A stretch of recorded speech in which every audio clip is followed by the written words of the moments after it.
Мармарис – стартовая точка многих яхтенных маршрутов по турецкому побережью. Об одном из них я вам сейчас расскажу. Традиционно мы встречаемся в яхтенной марине Мармариса, знакомимся с яхтой и обсуждаем маршрут.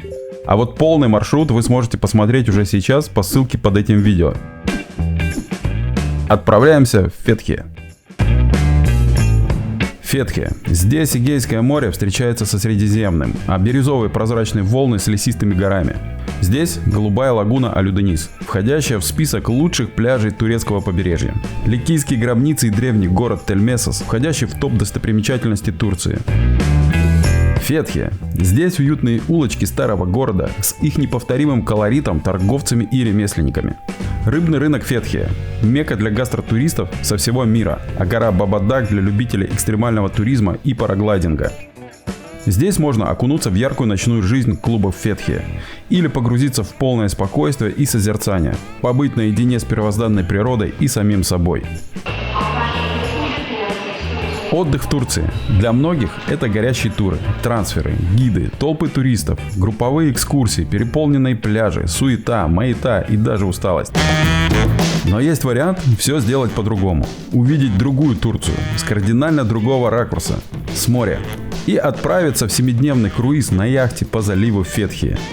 Там ждут спрятанные от человеческих глаз бухты. Места, в которые можно попасть только с моря. Секретные локации, стоянки на якоре, купания на уединенных пляжах, приморские ресторанчики с аутентичной турецкой кухней.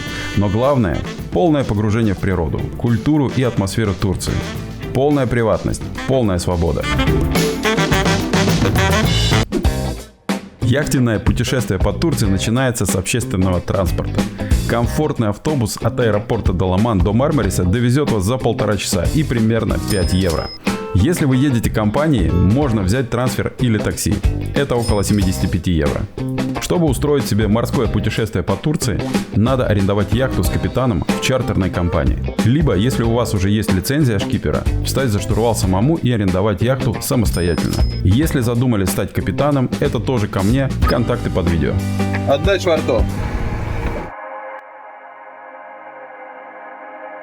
Ставим паруса, яхту на курс.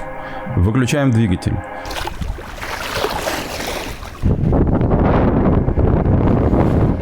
Многие путешествующие на яхте в первый раз говорят, что это незабываемый момент. Тишина, плеск волн, полное ощущение полета над волнами. Только вы, бесконечное море и абсолютная свобода. И вот вдали уже виднеется место нашей первой морской стоянки – бухта Чифлик. Можно прогуляться по ее живописным берегам. Хайкинг в южной части доступен путешественникам любого возраста и физической подготовки. Отсюда открывается потрясающий панорамный вид. Еще здесь можно увидеть водопад, руины древнего города и церкви. И обняться на удачу с 2000-летним платаном в живописной горной деревушке. Песчаные пляжи, кристально чистая вода позволяет не только искупаться, но и понырять с маской. Предметы на дне видно на глубине 10 метров. Рыбу можно ловить прямо с понтона. Местные утверждают, что даже на хлебный мякиш можно поймать небольшую кефаль, которую турки называют леврек. А кому больше повезет, выловят барракуду или махи-махи. Пришли в самую знаменитую бухту, самую красивую, Чифлик. Чистые воды, вкусная рыба и вкусная кухня вот от этих товарищей. Выбор рыбки впечатляет, и она действительно очень вкусная. Приятно, когда тебя встречают как родного. И тут и без того широкое турецкое гостеприимство, кажется, умножается на 100. Прекрасный ужин и прекрасный вид на бухту Чифлик. Отели Турции славятся своей комфортабельностью, и здесь, в Чифлике, есть несколько. Но можно провести ночь необычно и спать прямо на палубе яхты. Вам поют колыбельную миллионы звезд, а утром вас будет укрывать теплый ветер. Незабываемо.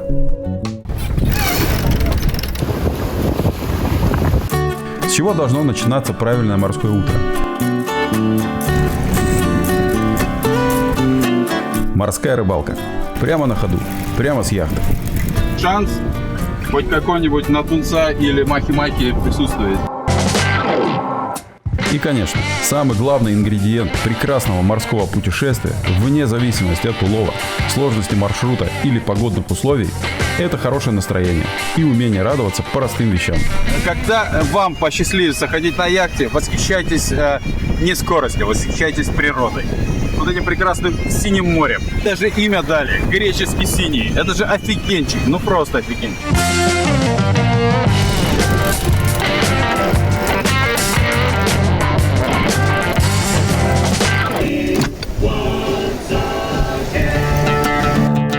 Цвет вод залива Фетхия действительно фантастический. И пока мы по нему идем, расскажу о городе, который дал имя заливу. Фетхия – жемчужина турецкой ривьеры. Город с богатой историей. Уже в V веке до нашей эры он был известен античному миру как Тельмесос, названный в честь сына Аполлона, важнейший город древнеликийской цивилизации. Золото, серебро, медь, драгоценности и могущественные прорицатели. Вот что привлекало в Тельмесос путешественников со всего света. Говорят, что даже такие селебритис, как Александр Македонский, не могли устоять перед магическим очарованием оракулов и частенько приезжали к ним сюда за советом. Тельмесос с древнегреческого «город света». И действительно, в Фетхие около 285 солнечных дней в году. Курортный сезон здесь начинается в конце марта и продолжается до конца ноября. Погода в Турции всегда радует туристов. В среднем это плюс 30-35 градусов летом, а в Фетхие, благодаря морскому бризу, жара переносится легко.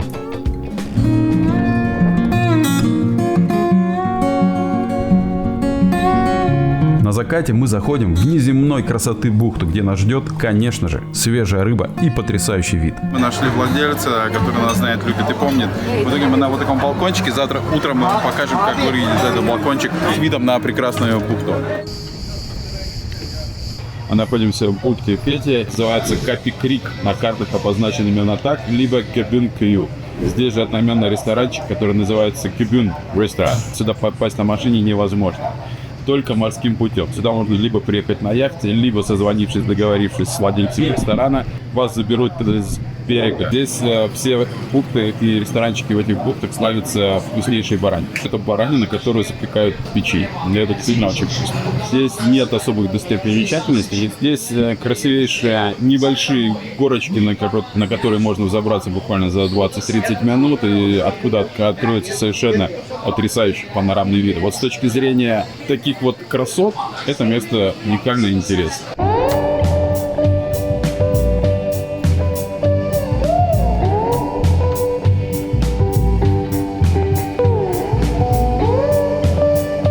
Но есть еще кое-что, что многие никогда не видели.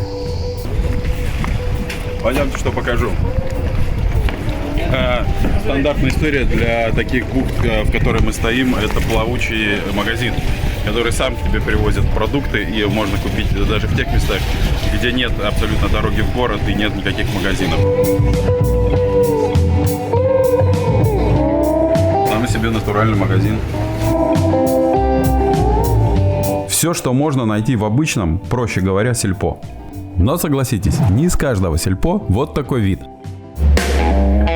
Запаслись провиантом и отправляемся в дикую бухту, где нет ни причалов, ни понтонов, только вы и Средиземное море. Но тема водной торговли не закончена. Сейчас самое интересное будет, потому что даже я не видел такого сервиса. Это кофейная станция на воде. Вот эти вот ребята, это и есть кофе на воде, доставка. Ребятки, это первый раз. Слушайте, мне самому интересно, что мы сейчас попробуем.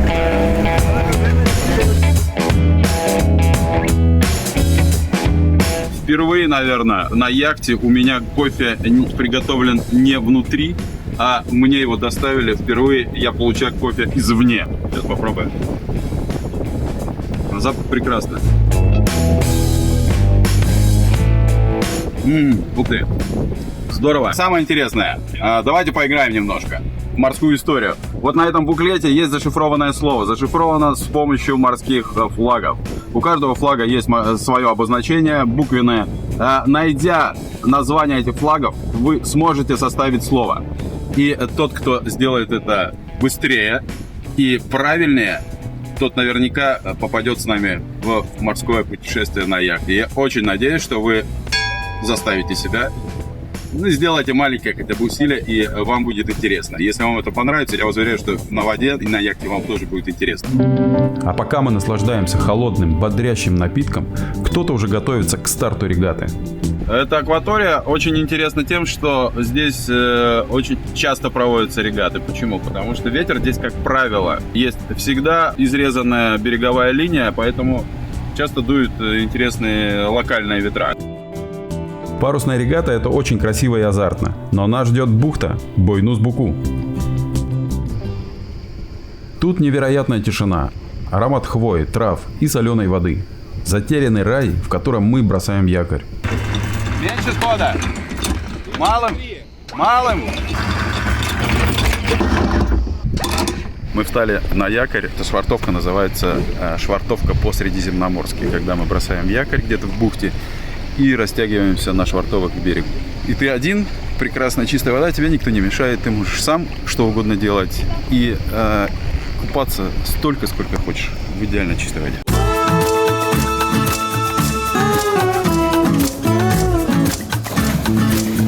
Здравствуйте, детишки! Что вы делаете в наших водах Средиземного моря? А вот и дары моря с доставкой. Плавучая рыбная лавка тут как тут. Говорят, нам очень повезло. У вас какой-то шанс, если в Турции на море вы найдете человека, кто продает рыбу и говорит на русском языке. Сервис от турецких рыбачков просто прелесть. Улыбка, отличное настроение. Но самое главное, конечно, это свежая рыба, которую вам тут же разделают. Конечно, нельзя упустить шанс выведать секретный рыбацкий рецепт приготовления рыбы. Сначала полежите картошку, потом лук, потом на лук и картошка рыба, потом соль, чуть-чуть черный перец, красный перец и все, 25 минут. Когда ты на воде и тебе не хочется идти на берег и там заходить в ресторанчик, ты можешь устроить себе ресторан на собственной яхте на воде и получить массу удовольствия. Вот этот человек сегодня у нас практически тот самый гид морской, которого мы давно ждали. Он не только гид, он нам привез еще морского гада, и у нас полное удовольствие. Ну и, конечно, секретный капитанский рецепт. Соль, перец и все, больше ничего не нужно. Вкус моря, самый настоящий вкус моря. Его не нужно ничем приправлять, но можно сделать, например, соус. Я сейчас вам расскажу средиземноморский соус, который используют больше, наверное, итальянцы, хорваты. Что это такое? Берете оливковое масло, можно даже подсолнечное. Берете головку чеснока, давите ее, мелко шинкуете, забрасываете, например, вот в такой объем и заливаете половиной плода лимона, лимонный сок. Пускай постоит до утра. Утром пропадет горечь от чеснока, останется только аромат. И вот этим вот соусом можете замариновать рыбу или просто ее смазать перед тем, как будете готовить. А потом, когда будете подавать, можете полить еще немножко оливковым маслом. Это будет белиссимо! Вечер обещает нам гастрономические радости. Но для начала мы меняем локацию.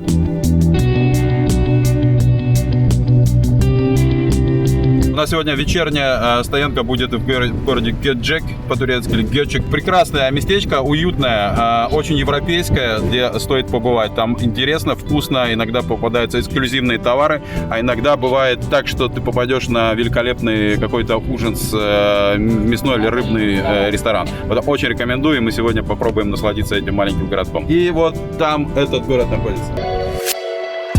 Гёкчек – старинный турецкий порт. В эту тихую бухту, окруженную горами и защищенную от ветра, приходили еще древние греки. Это один из самых престижных яхтенных центров, как Турции, так и Средиземноморья. Здесь находится сразу 6 яхтенных марин.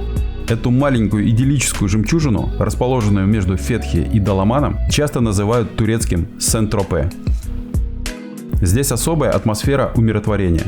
Ее усиливают и невысокие дома. Дело в том, что в Гёкчеке запрещено строительство зданий выше 2 этажей. Здесь всего 2 улицы. Первая линия – это набережная с множеством яхтенных марин, где стоят яхты. И вторая линия – это та прогулочная, променадная, где можно покушать, что-то купить, или насладиться просто прогулкой. Шопинг в Турции имеет большое количество поклонников. Я не прям уж такой большой фанат, но некоторые магазинчики просто нельзя пропустить. Я не очень люблю ковры, и старая советская традиция давно ушла в прошлое. Но давайте пробежимся все-таки, как выглядят нам привычные те еще рюшечки и разные вот узорчики от бабушек, помните? А здесь их производят до сих пор и до сих пор вручную.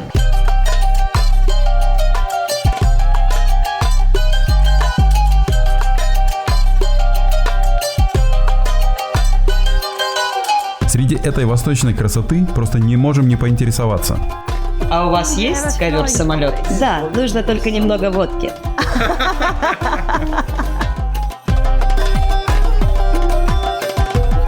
Далее магазинчики турецких сладостей. Традиционный пахлава и рахат лукум.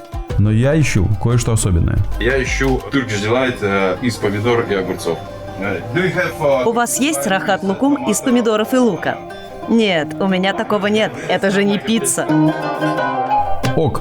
Так и это не соус к спагетти, это варенье из томатов. Самая сумасшедшая штука, которая у меня есть, это варенье из оливок. Его варят с сахаром и получается варенье. Такой сувенир из Турции тянет на топ самых оригинальных. Как считаете? Паруса, яхты, якоря. Магазин одежды с яхтенными принтами, конечно, тоже нельзя пропустить. Вот такую маечку я себе прибарахлил. Одно лицо, кстати. Не проходите мимо, самые свежайшие овощи и фрукты на этом побережье. Турция сельскохозяйственная страна. И, конечно же, восточные базары и рынки, которые вот набиты вот такими ароматными, сочными фруктами, овощами. Это место, мимо которого я не могу пройти. Похоже на зеленый помидор, но на самом деле это такой... О, большой лайм. Сейчас же хочется ром и сделать мохито, например. Чем и займемся сейчас. Мы возвращаемся на яхту за долгожданным гастрономическим удовольствием. Сегодня капитанский ужин. Это свежевыловленная рыба. Прекрасный, по всей видимости, группер. Ну, он похож, по крайней мере, на него, как нам заявили рыбаки. Вкусно будет абсолютно точно, вне зависимости от того, что это за рыба.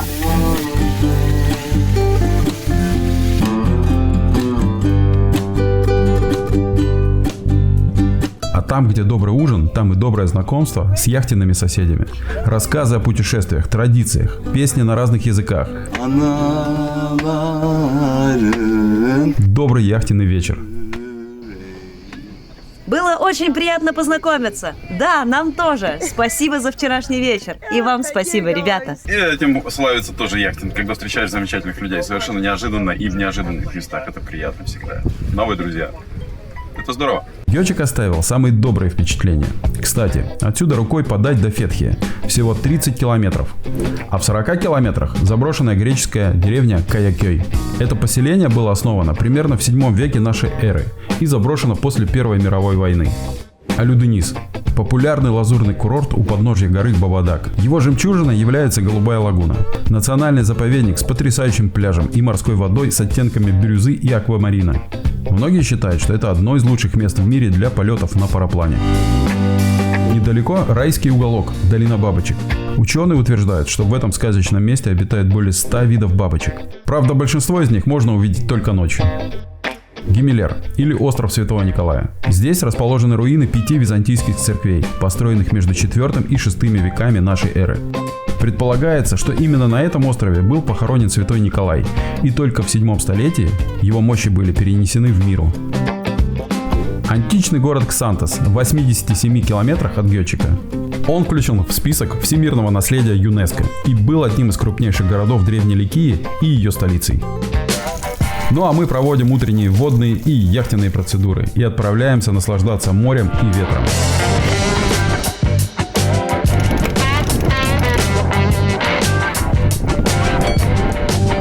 Это самое лучшее место на земле. Это же красота, природа и паруса.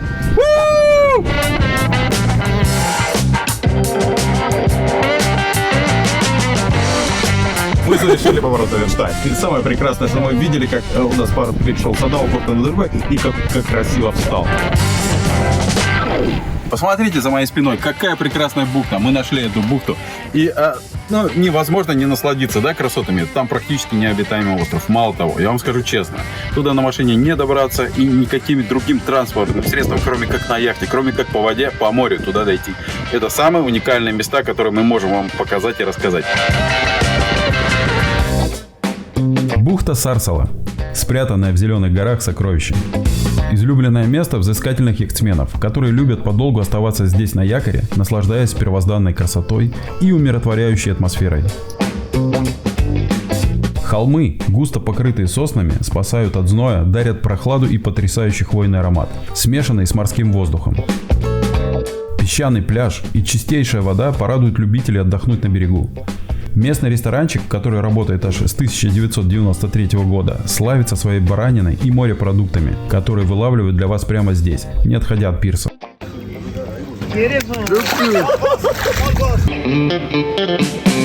Мы подходим к деревянному понтону бухты Сарсала.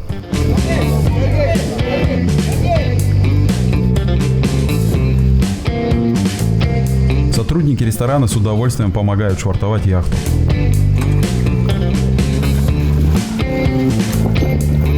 Здравствуйте, мы снова вернулись к вам. Это владелец ресторана Sarsala Bay, это Сетгин. Thank you very much. Береговая, морская история про Эгейское море, она немножко отличается от того, к чему вы привыкли в Анталии, в Алании. Здесь комфортно, семейно и очень вкусно. И после того, как у вас был даже небольшой переход, приятно же зайти в бухту, когда тебя встречают люди и обнимают, и приветствуют, и помнят самое главное. Здесь все хорошо. И природа, и животные, и кухня, и вода. Все замечательно. Вечер получился необычайно семейным, с национальными танцами, общением со старыми и знакомством с новыми друзьями, песнями.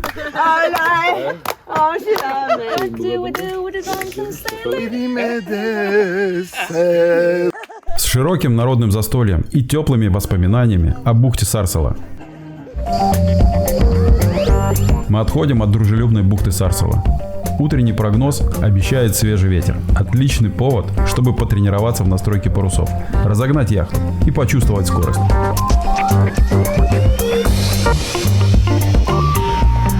Бояться никогда не надо.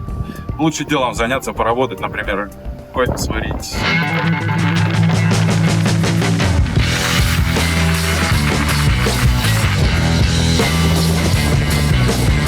Поставить такси.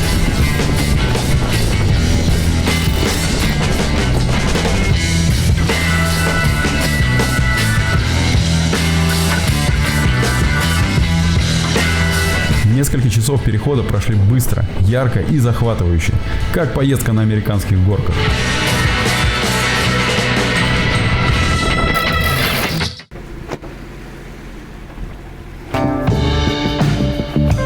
Мы идем в красивое место, это между Фетия и Мармарисом, называется Экинчик.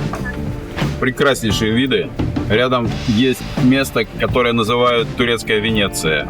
Это местечко Дальян, и есть там древний город Каунас, или Каван, второе его название. Вот из Экинчика можно взять рыбацкую лодку, переделанную под туристически прокатную, и веселой дружной компанией отправиться туда на экскурсию в Турецкую Венецию. Это будет красиво, интересно и увлекательно.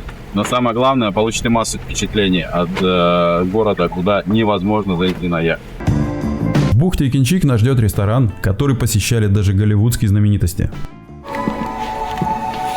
Дастин Хоффман – это мой хороший друг. Когда-то он мне позвонил и говорит: Сергей, есть такое место замечательное в Турции, называется Экинчик. Обязательно туда возьми яхту и приезжай. Вот, поэтому я оказался здесь.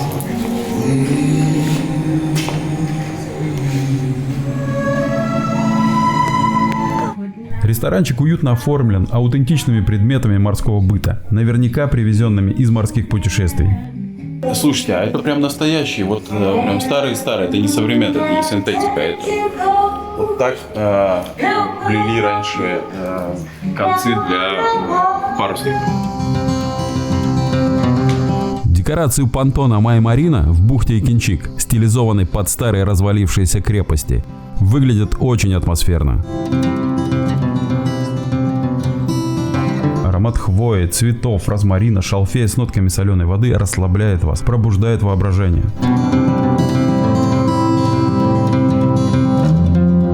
Вы будто переноситесь в какой-то приморский древний городок с его неторопливым укладом.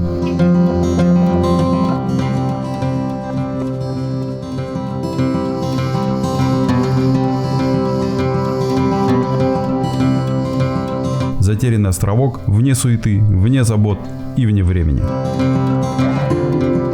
Я здесь был много раз, и когда меня спрашивают, а что здесь интересное есть, что можно посмотреть, я говорю, посмотрите, красота вокруг.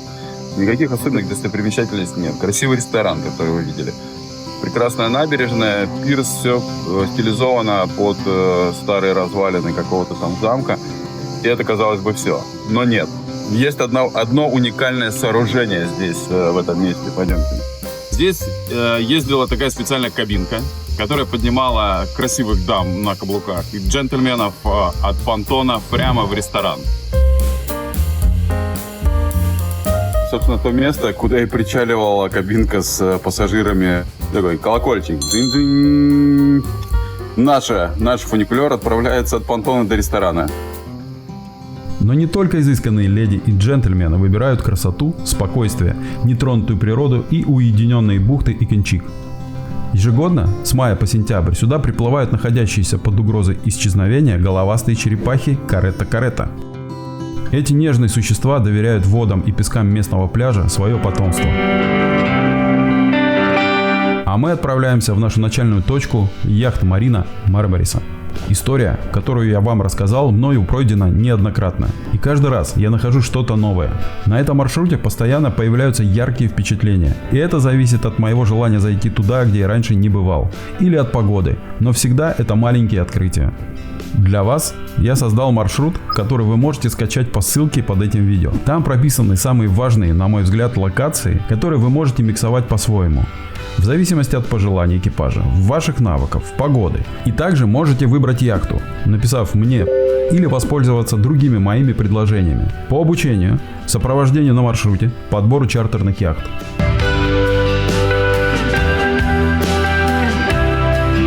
Поднимайте чаще паруса.